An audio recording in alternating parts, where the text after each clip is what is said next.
Alright, I don't know how to start this video, but I guess for anybody that's bought this printer, I had a lot of frustration with it in the beginning, but I think I've figured out how to actually get this thing to work.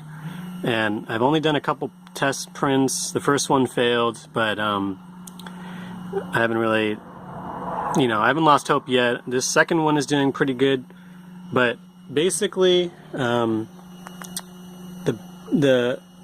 what I can understand here is that the software that comes with this is a complete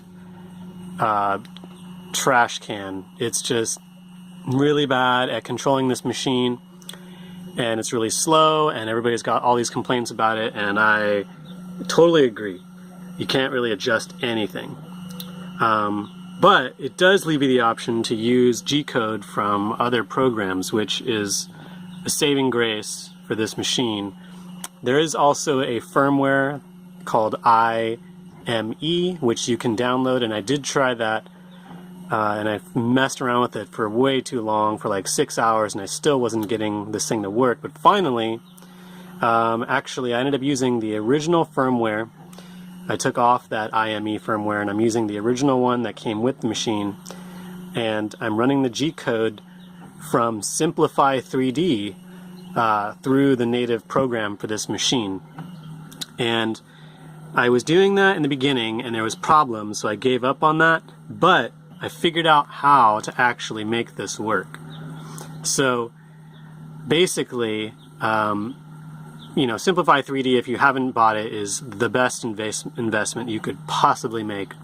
It's just amazing in every single way, in the way that it makes its G-code, the slicing efficiency. I mean, this part, which is kind of a very contoured rectangle, you'll see it when it's all done, but normally through the program that M3D includes, this part was going to take an hour and a half.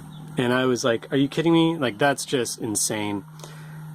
And that's, using all the parameters that they put in that program. But in Simplify 3D, running the printer at 60 millimeters a second, which is not that fast, but which obviously this printer can handle, you're looking at 22 minutes for this part. So that's a reduction of, I don't even want to do the math. It's a lot. So it should take 22 minutes to print this part. We'll see if it actually gets through that.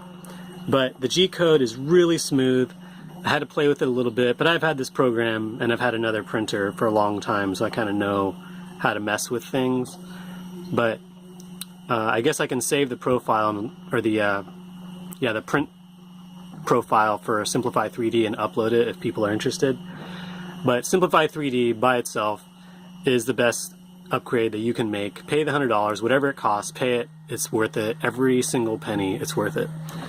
So for anybody that's complaining about this machine, don't do that until you get Simplify 3D, and you'll see that you can actually make this thing work pretty well. I was skeptical, but now I'm a believer, and I knew that Simplify 3D was going to make this thing work no matter what. But okay, so the thing that you need to do in order to get this to work is you have to, there's a setting before you add print, well, you're going to click add print job. It's running right now, so I can't show you, but you're going to click that button, and there's another menu that kind of comes up, and it says it's got all your material types, and then at the bottom it's got two options that say use M3D preprocessors, and then the second option is start immediately. So I was running it with the preprocessors, and this thing was just a nightmare. It was jittering, it was all messed up, and that's what I did in the beginning. I lost my patience, and I was about to give up. But if you uncheck the use M3D preprocessors, then this thing becomes a different machine altogether. It's just unbelievable. And I wasn't going to click that, silly me. I was just about to throw this thing in the trash can like a lot of other people But if you uncheck that and your G-code is solid for this machine, then your print is going to work, and it'll work beautifully.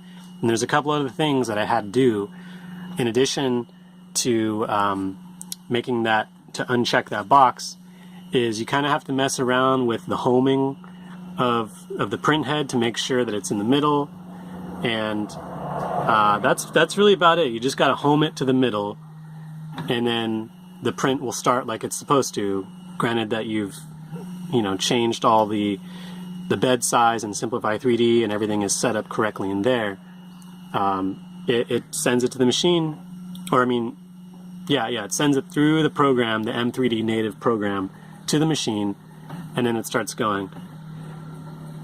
And I'm messing around with the fan speeds to see, because the first print actually failed. It stopped extruding, and generally I guess that's because of the extruder and the heater not really, there's a lot of things that can go wrong there. So I turned on the fan. I'm using the fan on this print, and it seems to be going great. You can see, how clean the surface is. It looks, I paid $40 for this printer on Craigslist. Probably because the person before me was like, screw this machine, I'm throwing it in the trash. Wait, I actually want to get money for it because I dropped, $400 on it or something. So I paid $40. I didn't expect much, but this is great. I mean, I've built a 3D printer before, and I spent probably $1,500 building that thing, which printed awesome. I mean, I'm really, I'm not going to boast, but I did a damn good job on that thing. But ultimately, I just gave it to somebody because I was tired of the machine. It was taking up way too much of my time, and I was done with 3D printing. But then I decided that I wanted to get back into it with a smaller hobby type machine, and this thing is going to be my machine. I don't think I'll need anything else. So that's my spiel. Let me know if you have any questions. I'm pretty sure this print is going to work, but if it does fail, hey, that's part of 3D printing. You just got to keep trying different settings. But if your machine works, then you're fine. And this machine works now, thankfully, to Simplify 3D. So like I said, if you don't have Simplify 3D, get it. I don't work for them, but you know what? They have me in their pocket because they're making a program which is remarkable in what it does. So yeah, pay for Simplify 3D, install it, and then I'll write the steps in the description of what I did to get this thing to work, and then maybe I'll even include the FFF file of my particular Simplify 3D profile so you can get printing right away. I didn't change much, but it's working fairly well from what I can tell. All right, good luck printing.